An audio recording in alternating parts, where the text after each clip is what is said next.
And so we're going to get started in just a moment. We're not going to do much in the way of introductions. I'm going to make a few opening remarks, and then we're going to move down the table for about, as it turns out, about 5 minutes each. And then hopefully that will leave some time for conversation and discussion.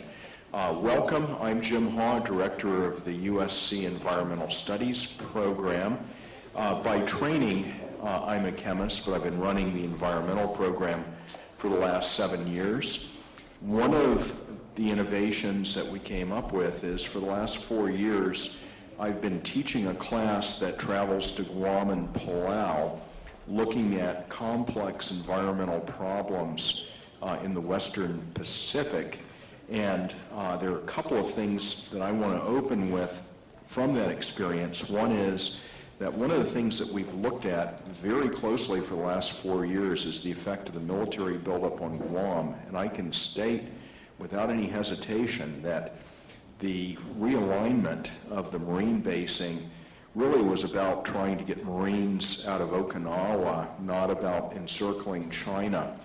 And DOD really wanted to put these Marines in Guam, but because of failing environmental impact statement, graded F, by the US EPA for the buildup, resistance from the Chamorro people, and then finally terminal resistance from 3 influential US senators, especially John McCain, who were appalled at the escalating cost of the buildup on Guam.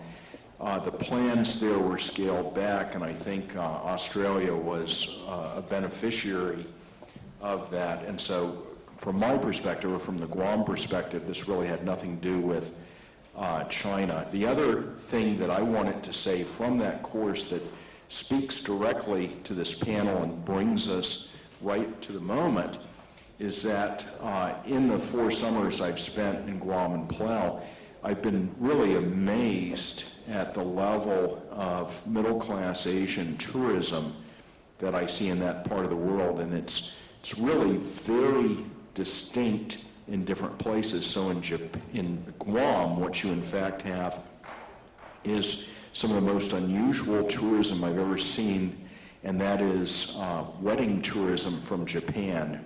As it turns out, it's cheaper to fly everybody you know to Guam to have a traditional U.S.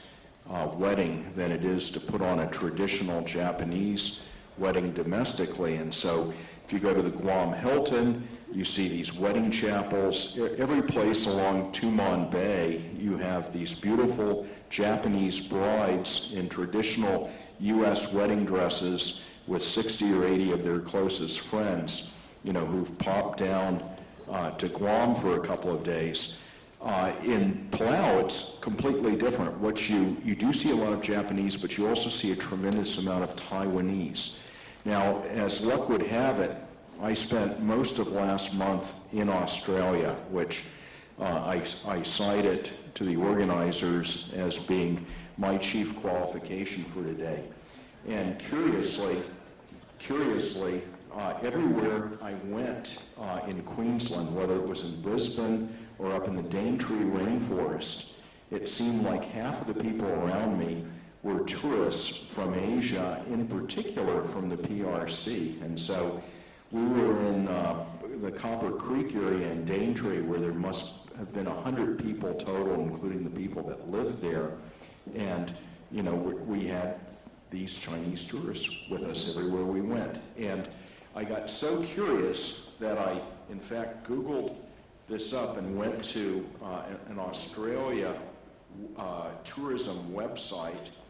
And what I learned was that in 2012, there were 626,000 visitors from China to Australia who dropped $4.2 billion and spent a total of 27.8 million nights. And by 2020, Australia projects to see another doubling in tourism out of China. So clearly, something is happening with the middle class in Asia we're hopping on a flight and going not to Perth, but all the way over to the Daintree rainforest, which I can assure you is not easy to get to from anywhere.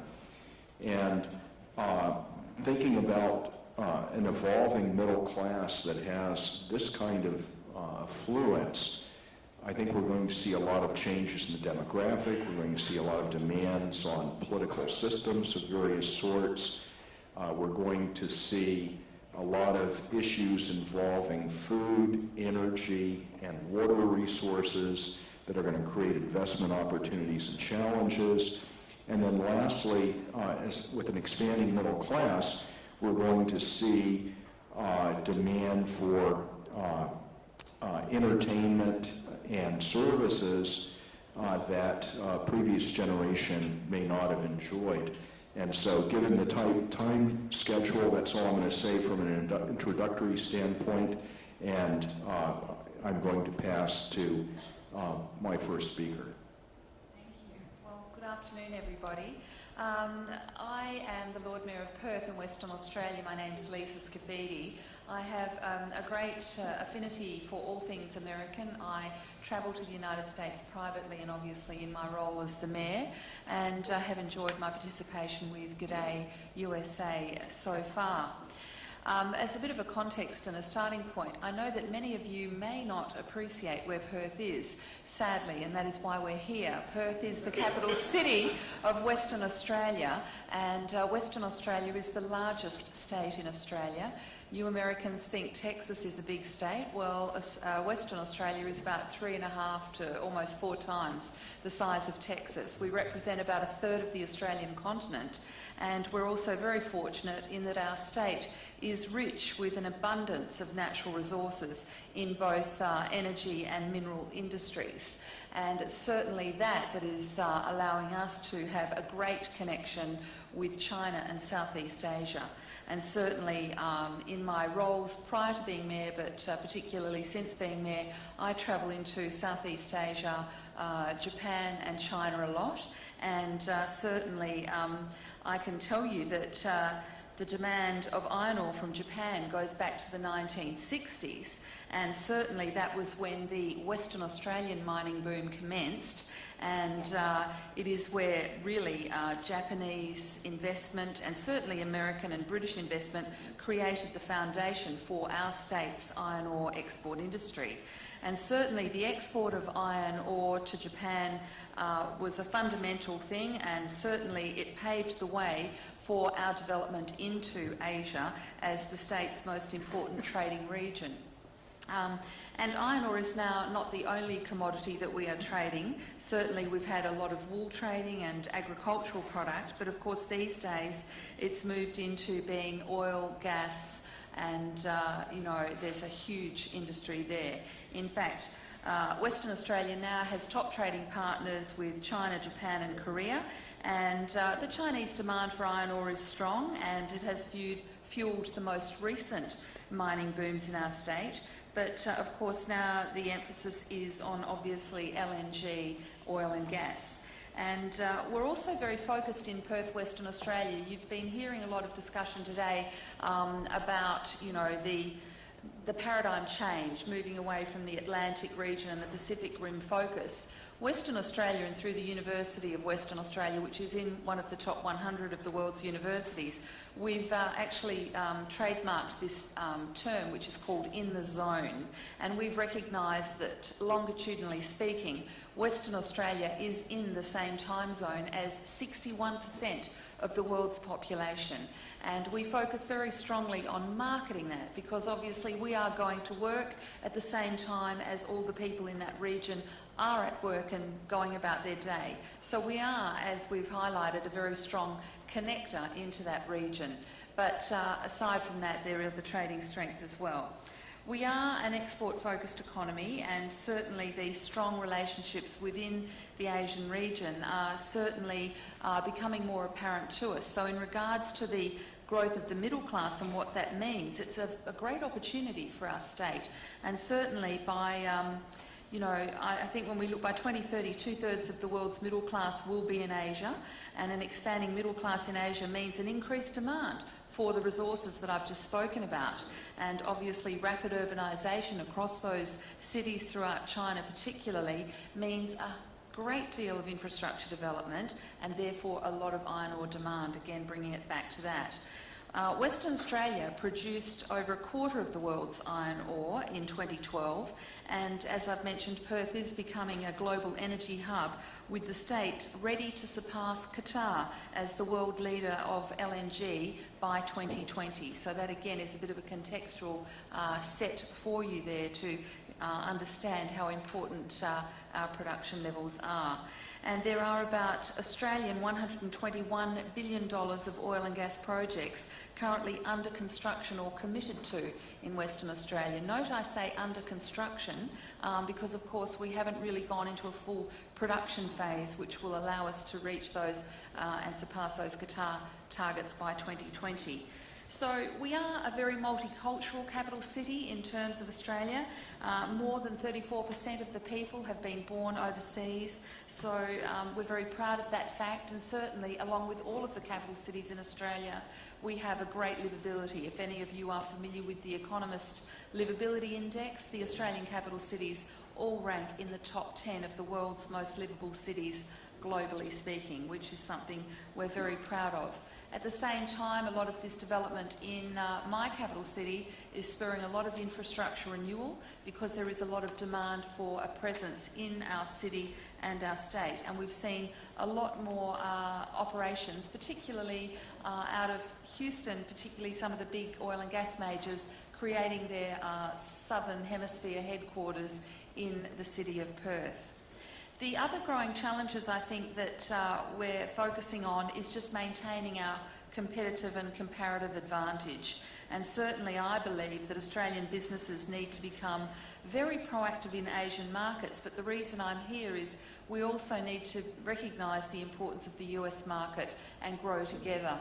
I'm not going to be too political because my role isn't that way inclined. I am a mayor. I need to remember that in this particular forum. But I think it's fair to say that you know, we really do need to work collaboratively more across the tiers of government in Australia, and certainly leveraging more opportunity from our great allies such as the United States. And I feel very positive that together we can influence and appreciate the changing paradigms that the world is going through at the moment.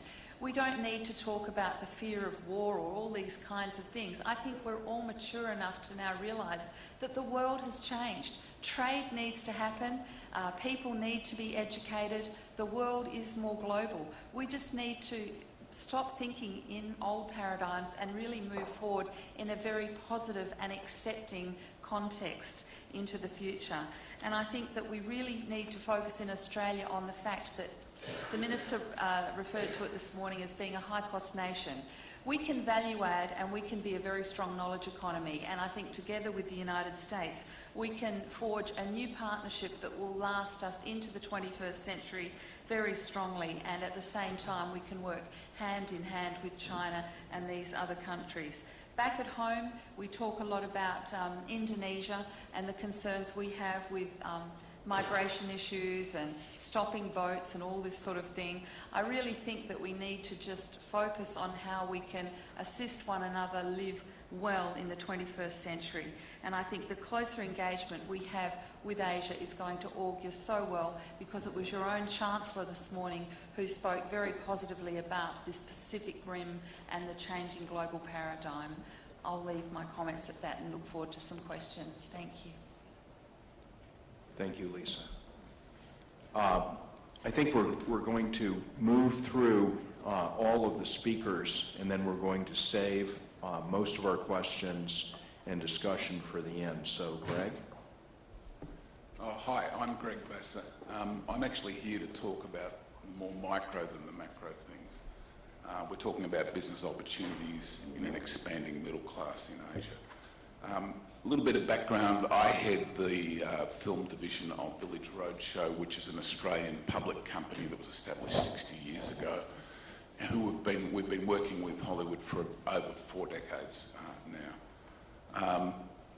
I first went to China in the early 90s as we were expanding our business and cinemas throughout Southeast Asia and think we proudly say that we were the multiplexes of Asia, having first set up in Singapore, in the early 1990s, and in fact opened the first multiplex in Shanghai in about 1996.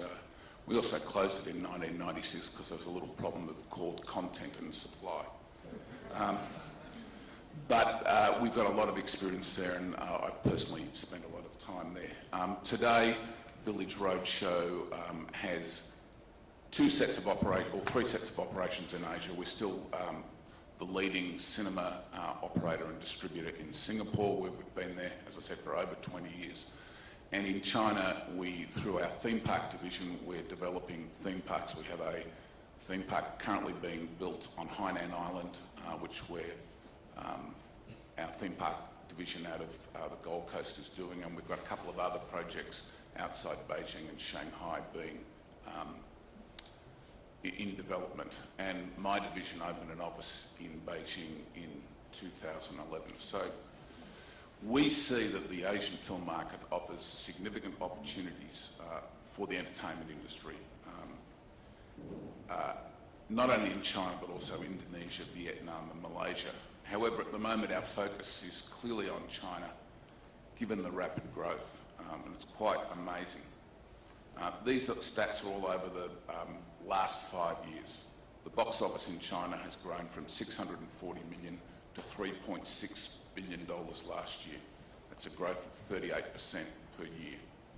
Every day there are 14 screens opening in China. There's now over 18,000 screens from 4,000 in 2008, and people are going to the movies more often. China's now the largest box office market outside of North America by a factor of almost 50%. And importantly, local Chinese language production accounts for over 50% of the total box office. In fact, it was 58% last year, and is expected to do so for many years to come. And that's not just by government regulation, that's actually, and control, because you'll hear a lot about the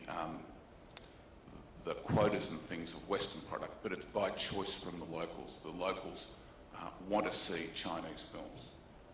With $2.1 billion box office for 2013 for Chinese films in China, we would expect that local films will exceed the whole of the Japanese box office either this year or next year, and Japan's the next largest market outside of North America and China.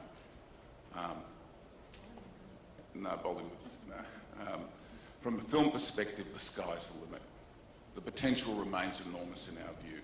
Film remains one of the few entertainment options freely available to the Chinese middle class and is fueled by their hunger for this content. Interestingly enough, although digital is beginning to assist us in the fight against piracy globally, ironically, piracy over the past decade has been a great driver for demand of quality cinema and content in China, with both the political and the economic drivers behind why people pirate or why films aren't available in China. I think of the 74 Hollywood films that we've released since 1998, only about 14 or 15 of them have been officially released in China. But most people I talk to when I go to Beijing have seen every one of our films, and that's created a demand for high quality. If you're trying to sell a higher quality product into a growing marketplace, the fact that there's a built-in demand and expectation has helped us enormously. China's growing middle class, like their counterparts in the West, will go to the movies as more and more screens become available. And the math's pretty simple to us. There are 600 million people who live in urban centres in China, serviced by 18,000 screens, producing $3.6 billion in box office today. In North America, there's 255 million people living in urban centres, serviced by 43,000 screens and $10.9 billion in box office. With even more moving from rural to urban centres over the next 5 to 10 years, the potential's unlimited. The rapid growth of the web in China is also a great driver for our business. Again, there's over 600 million users of the web in China, of which 500 million are on handheld and mobile. also create great opportunities for, as ISPs and local platforms seek to use legitimate content to drive their businesses. We're seeing revenues both for our Western and our Chinese films that were unheard of 2-3 years ago from digital. Whilst understandable that our focus is firmly on this huge market, the potential in similar markets such as Indonesia, Vietnam and Malaysia should not be underestimated, and they'll be our next focus after this. Our approach to doing business there. I might add, actually, last year we released our first 2 films in China to great success for us. One of the films was Stephen Chow's Journey to the West, which was the largest box office in China last year, achieved over $200 million US at the box, and also a romantic comedy that we released on Valentine's Day, which was the biggest box office performance of a romance film ever in China. And the point in terms of the business opportunity is the economics of the film business in China are significantly less. If we look at Journey to the West, that film cost us much less than $20 million. Our marketing budget on that film was $6 million. And yet, if we'd released a similar film and looking for that sort of performance in the US, we probably would have had to spend on marketing and production $100 million plus. So the opportunities are just astounding. Through our Hollywood business, in partnership with major studios, we produce between 6 and 8 films a year for global distribution. That's by far our largest business, and we participate in China through our partners' distribution. But our focus in China is therefore on the production, in partnership with Chinese companies, of films in Chinese for the Chinese audiences. And we're a filmmaker-driven business. There isn't an established infrastructure yet in the industry in China. There were 638 odd films made last year, but only 300 of them were theatrically released. So if you like, we have a united artist approach. We have lots of relationships with filmmakers and writers. Our goal is to invest in the production and distribution of 3 to 6 Chinese films a year over the next 5 years. With our 60 years experience in Hollywood and our presence in Asia for over 4 decades, we're seeking to engage with the Chinese film industry, offering our international film expertise with a discipline and profession of what we see as a typical Aussie approach. And that's a philosophy of expertise with humility. Many of the film industry, particularly out of Hollywood, see China and other parts of the emerging affluent Asia as the next deep pocket of dumb money, and have little interest in the people, culture or country itself. I would say that nothing could be further from the truth to say that China is our next pocket of dumb money. Having had the privilege of working in over 30 countries in the last 25 years, I'd actually rank China and the Chinese amongst the smartest I've done business with. As an Australian, I feel we have great advantages given our strong trade relationship with China, our acceptance of them as a nation earlier than most, and the lack of ideological rhetoric coming from our politicians. Actually, the last panel talked about that. We don't have any ships in any sea, we don't have any army, or even rhetoric about, I think the last time I heard rhetoric about the communist devil was Arthur Caldwell in the 1970s. I think Aussies will remember that, but we certainly don't have any of that. In addition, our presence in the region, strong local Asian community. In fact, the Chinese first came to Australia during the gold rush in the 1850s, and more recently the Pan-Asian relationships since the 70s, and comfort with culture and place. We heard before about the Colombo plan. We all went to university with students from across Southeast Asia, and for many of us, Asia was our first overseas experience. All of this gives many Australians a deep understanding and affection for many of the people and cultures across the region. We understand that relationships take time, and no more so than in China, where we understand the necessity to put the time in. Even now, with a strong presence, we have an office with 6 people in Beijing. I travel to China every 6 or so weeks. Patience, humility, and a genuine interest in the country, its people and culture, I believe, have been key factors in our progress in China and elsewhere in Asia. We've also found great traction in keeping our head down and only speaking about what we have done, when we have done it, and then giving others the credit. Face remains an important aspect of business throughout the region, and leaving the ego at the door truly pays dividends. Thank you. Thank you, Greg. Walter. Thank you. My name is Walter Schindler. I'm the founder and managing partner of Sale Capital Partners. We are an investor in new energy technology, new water technology, and new agricultural technology, all with an emphasis on sustainable innovation.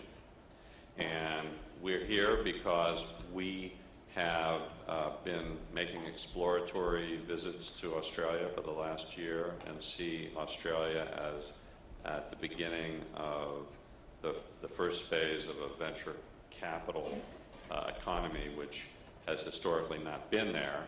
I've often been guilty of being a little too early in my predictions, and so that, but I take some solace in the fact that I went to Canada about 4 years ago, and I spent 2 years trying to tell the Canadians that they were about to start a venture capital economy, and they all said I was crazy. And guess what? Last year was the venture capital in Canada grew faster than any other country on earth. My only reward for that was they elected me to the Fulbright Canada board, even though I really don't have anything to do. I've never had a Fulbright scholarship to Canada. I explained to them that was to Italy, and I said, well, it's close. So I may be a little early, but I see all the signs in Australia of the beginnings of a venture economy, and the telltale sign is always the intellectual capital. Someone said earlier there's 39 universities in Australia, and I think it was 4 of them are in the top universities in the world.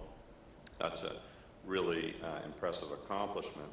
And then everyone knows Australian people are very entrepreneurial, and so you've got the entrepreneurial. In fact, 3 of the CEOs we've backed are from Australia, and we find that unfortunately some of them have to leave Australia to find venture capital in the United States. But there's definitely, you've got entrepreneurs, you've got intellectual capital, and guess what? You've got a hell of a lot of financial capital.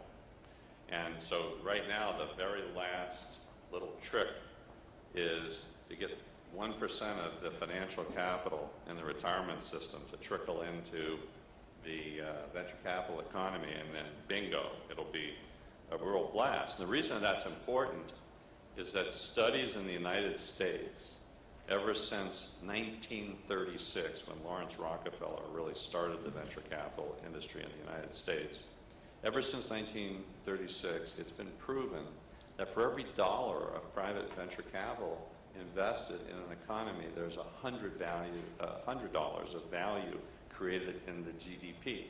It's enormous. 17% of all the jobs in America are with little venture-backed startups called Intel and Sun Microsystems and companies like that. It's really 17%, all from less than 1% of the capital. So as you can tell, I'm a little bit of a raging bull on this. So I started Sale as a venture firm based on the perception, which is relevant to what this is all about, which is the disparity that I saw going into the future as far as the eye could see of the growing divergence between the supply and demand of energy, water, and food for the rising populations of the world. And the key fact, which has been alluded to, but I just want to make sure we hit the nail on the head, is that the addition of 1 billion people to the middle class is a consumption of resources equivalent to the addition of 5 billion people in the lower income classes. So the middle class generally consumes, and McKinsey did a study validating this, showing that the addition of 2 billion people in the middle class had produced a 10x increase in the consumption of resources by those people. So those of you who remember what the world was like 10 years ago with 6 billion people, and are experiencing what it's like with 7 have probably indirectly perceived there's a significant difference in the addition of 1 billion people. Now, they're all not middle class, but if in fact what happens in the next 10 years is that we add 2 billion people to the middle class, it would be the same as if the population of the world added 10 billion sort of regular or low-income people. Now that's an amazing stretch, because guess what? Every single person in the middle class wants one of these little cell phones, which means you've got to go into the earth and pull out metals and elements and things and make these things, and you've got to have manufacturing facilities, and then you've got to figure out how to make one of these without polluting the earth, and that's a little more difficult than you think. So the reality is that the population growth presents a significant issue for the future. Now, one of the things I'd encourage y'all to do the next time you're in New York is go to the American Museum of Natural History, and you can see the chart on the wall of the population growth since the beginning of time. Since the beginning of time, as far as we can tell, the population has always grown, and the wall goes on like forever, except there's this one little blip during the Black Plague in the Middle Ages, and it's a tiny little blip which recovered rather quickly, and the population is growing. So it's foolish to think the population of the world is going to stop growing. So the pressure is going to be for the rest of our lives on how you're going to close the gap between energy, water, and food supply and demand. Well, what I decided to do about 12 years ago is found a firm based on the fact that I thought that the only way to achieve the system change was to affect how sustainable capitalism could finance solutions to these basic problems. And what we've seen is that there's, all problems involve a complex solution, that you need government, you need nonprofits, you need a whole range of things. But to move the entire complex system around energy and water and food, which are the 3 largest markets in the world, is going to require proof that sustainable capitalism is in fact sustainable. And the only way to sustain innovation over time is through making it profitable.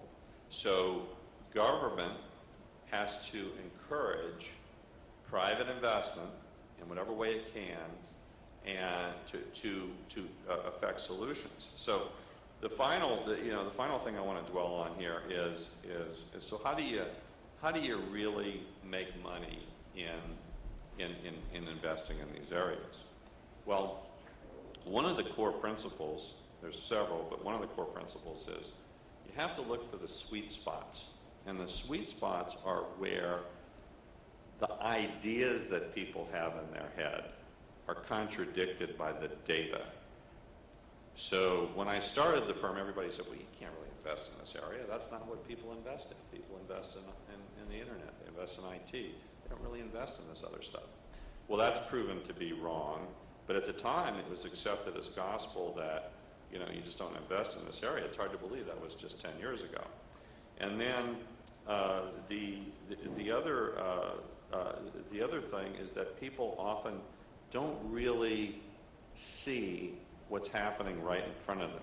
They're prisoners of ideas, and they're taught to believe this is the way things happen.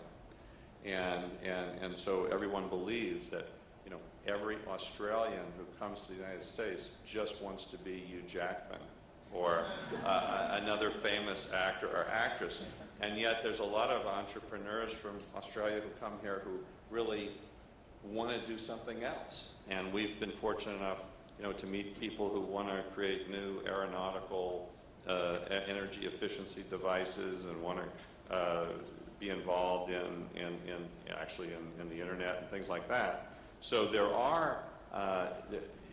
there's always a contradiction in the data, and so one of the things that we find to keep sanity in this area of investment is you always have to go back and look at what's actually happening in the world right in front of you, and not based on the ideas that you may have grown up with. And so it's very important to see that what's really happening in the world, in the rising middle class in Asia, is a very big deal and is going to lead to enormous change, and we need to understand that and focus on it. With that, I'll...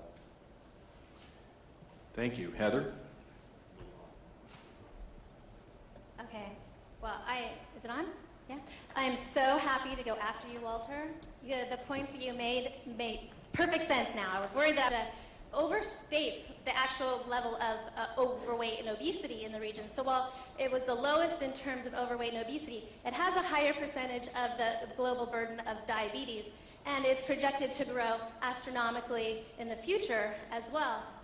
There's some good biological reasons for this. One being that you can't really see, I don't think we're blocking it, but these are two gentlemen. They both have the same BMI. It's a healthy BMI, but the percentage of body fat in the Caucasian gentleman is much lower than the percentage of body fat in the Asian gentleman. And so there's a higher visceral and abdominal fat in Asians that cause the onset of diabetes at a much lower BMI. So there's some issues that growing obesity has greater implications for the health of Asian communities than it does in Caucasian communities. I wanted to show this really quickly. It's flashing very quickly, which is good. Since you are a private sector group, I wanted to show you that there is incredible growth in the market for obesity. But as a public health professional, I tend not to want to focus on the clinical approaches to addressing obesity, not the symptoms, but the preventive causes. And so what can we do, and what kind of venture capital can we bring in, what kind of inventions can we bring in to think about how to change the development of chronic diseases in these populations. And so what we really have is the creation currently of an obesogenic environment that we have in other Western countries that lead to overweight. It's driving a change in dietary habits, and we can see this in Japan, for example, with the rise of milk, meat, and egg. And so this idea that the Asian diet was somehow protective and therefore they weren't going to suffer these same health concerns that we've suffered in Western countries is no longer being seen. There was also the issue of physical activity, where we used to have cities built and we had the opportunity to partake in physical activity has been replaced by the middle class who have automobiles and using automobiles to go absolutely everywhere. We have the example, we work extensively in China. 15 years ago, the colleague in China rode her bike to work every day. Today, she has her driver. As everyone gets into their cars and drives, of course, we have pollution. So when they do get out and do physical activity, they're risking their own lung health because of that air pollution that is overtaking the urban capitals of Asia. Of course, air pollution isn't the biggest cause to worry for their lung health.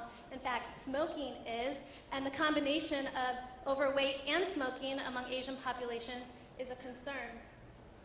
Oh, if anybody knows, this is the the Indonesian 2-year-old who's the chain smoker who's made internet fame. But in fact, the vast majority of men in Asia smoke. We can see 64% of Indonesian men are smoking, 57% of Chinese men are smoking. This forecasts an enormous burden of disease in terms of lung cancer, cardiovascular disease, and respiratory diseases that have implications for the financial health of these countries. And you can also see that the percentage of women smokers is actually very, very low. So in China, we have 335 million smokers, and they're entirely male. And so what does that mean for the open marketplace, of course, is the marketing and sale of cigarettes to women. And so as a public health official, what can we do to ensure that the middle class, the growing middle class in Asia, is not sucked into the market of cigarettes, or as well in alcohol, which is also a low prevalence among Asian women. And increasingly, these women in the middle class of Asia are being targeted with these products. The World Health Organization is undertaking a number of interventions and activities around governance at the UN that target both the 4 major non-communicable diseases, and the drivers of those diseases, which is tobacco use, poor physical activity, poor diet, and alcohol abuse.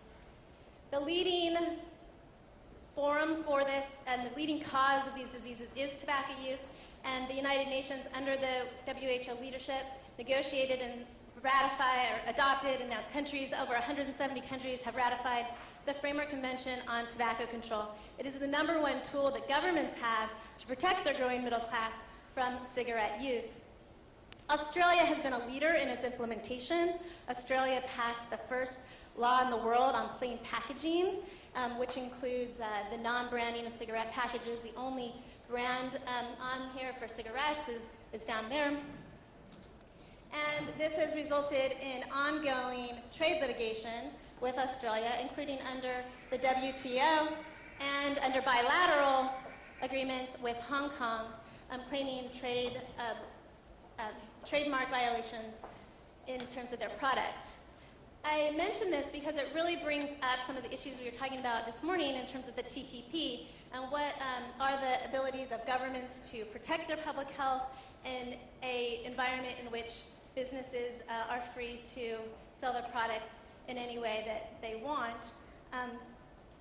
I think that right now in the public health sphere and the global health sphere, there's very much a conversation of the TPP versus the post-2015 development agenda. The post-2015 development agenda is the UN process right now that's focused on sustainable development and replacing the Millennium Development Goals. It's a very open process, engaging all stakeholders in the development of these goals, and it contrasts very directly to the type of process in which the TPP is being negotiated and drawn up.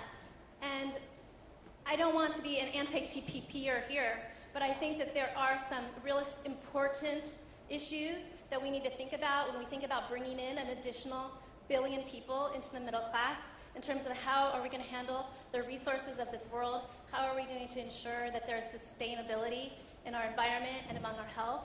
And so instead of TPP versus post-2015, I really wish that we could come into a way where it's TPP and post-2015, thinking in some way about how we bring in these investments, we bring in this private sector and creativity and investment to think about how we can have a more healthier, sustainable future. Thank you. So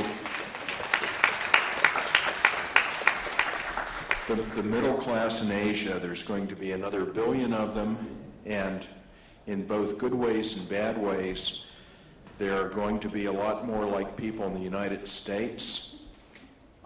They like romantic comedies, and when it's 8 a.m. in Asia, it's 8 a.m. in Perth, Australia. So I learned something from each of our speakers. We have a very small number of minutes before somebody forcibly removes me from the stage. Questions? Yes, over here.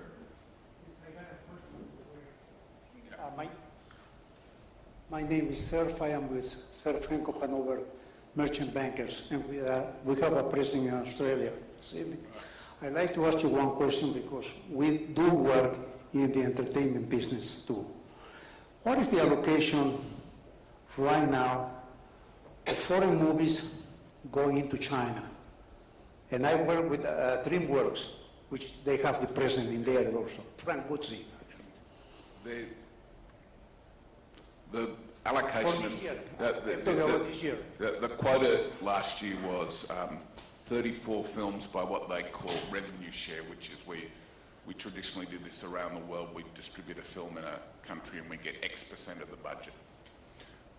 And that's 20 regular films and 14 special effects or 3D films that can include in animation. And of those 34, about 24 or 25 come from the US, and the rest come from countries like Australia. For instance, Great Gatsby, which was our last production, which we made in Australia, was an Australian film, believe it or not, and went into China under the Australianness of it all. In addition to that, you can bring another 30 to 40 pictures in on what they call flat sales, which is you just pay X dollars for the film. And as I said last year, that made about 41.5% of the Chinese box office. What kind of themes are they looking for this year? Sorry? What kind of themes are they looking? What type Themes of movies? or- Are they Um, the- family-oriented or? No. I know they don't want any violence in there. Well, there's the whole issue of censorship in China and what's acceptable and what's not acceptable. But China Film Group, which is the importer of the films, is like any other business enterprise, because it's the commercial enterprise of SAFT. They want films that sell tickets. So they'll make their decision primarily on will it pass censorship, but more importantly, how many tickets will they sell? So we can take one more question. I will announce that in the extended version of Gravity being released in China, she spends 45 minutes on the Chinese space station. But one other question. Yes, hi. My name is Savan. I'm a recent graduate from the University of Cambridge. My question is more economical. I hear about the commodity boom in Australia and specifically in mining, and I just wonder what the contingency plan is if there's a slowdown in China, specifically with the geopolitical and economical risks, not only in China but also in Southeast Asia. Could you repeat that? We've got an acoustics problem up here. I'm sorry. So I was wondering, with the commodity boom in Australia and specifically in mining, what the contingency plan is by Australia in case there's a slowdown in China or Southeast Asia, given the geopolitical and economical risks. And in the meantime, how do you deal with non-commodity sectors within Australia that are somewhat behind the curve given the strength of the Australian dollar in the global market? I'll have a go at that. Look, I think the fact is, to be honest with you, I don't think we do have a strong enough contingency plan. Our international competitiveness is a concern for us, and I do believe that we need to be more strategic. The labour regime is obviously something that is impacting on the international competitiveness in our country. So we've got a lot of work to do internally to try and get our house in order there. But at the moment, the demand has been such that obviously these projects are being constructed and the production will be there, and then we'll need to look for alternative markets. But the obvious market is to the north, and there is enough of a demand there given the growth that we're talking about. But I think you're perhaps giving us a little bit more credit than we're due at the moment in terms of strategy and future plans. I agree with that, and you know more about it than I do. But in general, I think that there's, I'll give a little more credit to Australia. I think there's been more development generally of renewable resources projects in Australia than most countries. And, you know, that ebbs and flows over time. But in general, it seems, you know, energy is the world's largest market, as you probably know. And the market's pretty much in the hands of private capital, depending on how you define that. And it more or less just ebbs and flows with supply and demand and pricing and things like that. So there isn't a lot of the energy industry is more powerful than the government in most places, in general. Not always true, but in general. Or in some countries it is the government. It's 4 o'clock sharp, and I was given the best death threat that I've gotten all day to end this at 4. Is there somebody a little bit further up the food chain who wants to say anything in conclusion or lack? Yes, here we go. I don't know how further up the food chain, but let me just thank you all for coming. It was a very interesting series of discussions. Pleasure for me to sit in on such high-level and penetrating discussions on such important matters. And a particular tribute to Karen Lanyon, John Brent and Davin Bach and all the staff from the Australian Consul General. Thank you so much for coming. Also, there's a glasses case up here. Perhaps one of, yes, there we go. Reunite it. Okay, so thank you to my panelists.